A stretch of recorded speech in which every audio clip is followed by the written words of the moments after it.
Yeah, it sounds like it's rather worrying, isn't it? But education ought to be one of the country's big priorities. We've said that in spite of the tough position in terms of the public finances, the one area in public spending that we will continue to give priority to and deliver additional cash to will be education, because it is so important for the future of the country.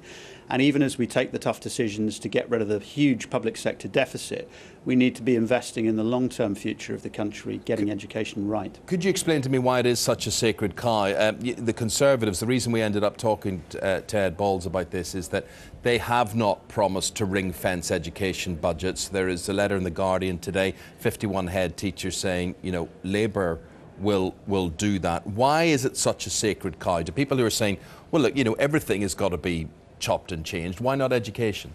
Well, the reason that we've chosen this one area to give priority to within public spending is we think it's so important, firstly, to the freedom and opportunity for every citizen, that they should be well educated, able to make the most of life, not just in terms of getting a job, but in terms of their own development. The education we receive is crucial to that. But also, in the long term, it's the best investment that we could make in people and in reducing the costs that otherwise fall to the state when people don't get good qualifications, when they end up in crime or on unemployment. Having young people who are well educated and who can get jobs and contribute to the economy is a good long-term way of securing our public finances. And that's why, even in these tough times, we've decided that we want to put extra money into the schools system, and we've said very clearly where we're going to find the savings for that from within other areas of government spending. So you have to speculate to accumulate, really? You have to invest in an area which is as important as education. We've still got half of young people, unbelievably, in this country getting to age 16 without getting 5 good GCSEs, including English and maths. Half of young people after 11 or 12 years of formal education. And many of those youngsters will end up unemployed or in very low-paid jobs. We are way behind most other countries in the levels of education for the bottom 20–30% of young people, and we've got to do something about that. And even as we deal with the deficit and the chaos that we've had in our political system over the last couple of years, there's a lot to do to clean up those particular problems. Yeah. We also should be trying to make our country fairer on education and on taxes. Look, you're also way behind in the polls. I mean, you know, you're in that traditional third spot there, which brings me to the first of the leaders' debates tomorrow. It's important for everybody, but it's particularly important for you to make an impact, to start closing the gap. And the headline in the Times today says the biggest problem for politicians is that this election so far hasn't ignited people's imaginations. Not only are people antagonistic towards politicians, but there's also a bit of antipathy to what it's all about. How important is the first of these debates?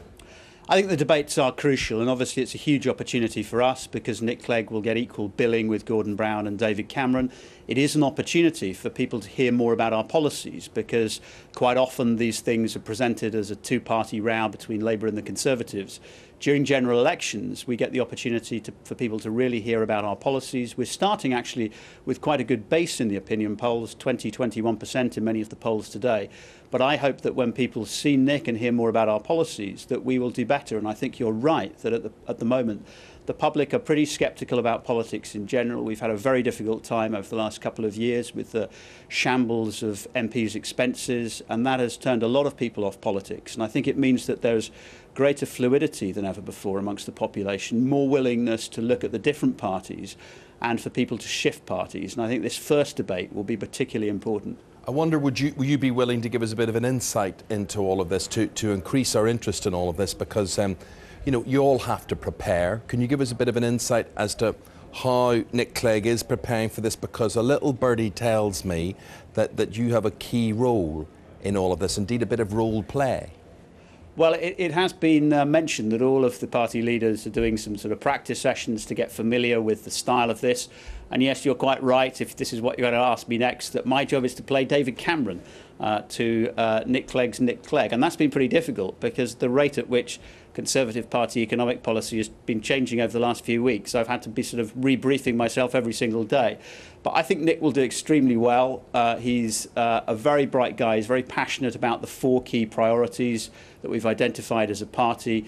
As I said, it's a great opportunity with equal airtime to compete with the other 2 parties. And I think the public are keen to listen to all politicians. And I think they also want honesty about what can be delivered by politicians over the next few years. Well, and I think that we will deliver that. Give me an honest answer then to finish with. How good a Tory are you? I rejected, as you know, 2 years ago, the offer to join the Conservative Party, and I think every time I see their manifesto, I'm more convinced that that was the right decision. David Laws, thank you very much indeed. Thank you very much. Nice talking to you. Thank you very much indeed. The Lib Dems manifesto, 9:30, full coverage, live coverage here on Sky News. Also on the political front this morning,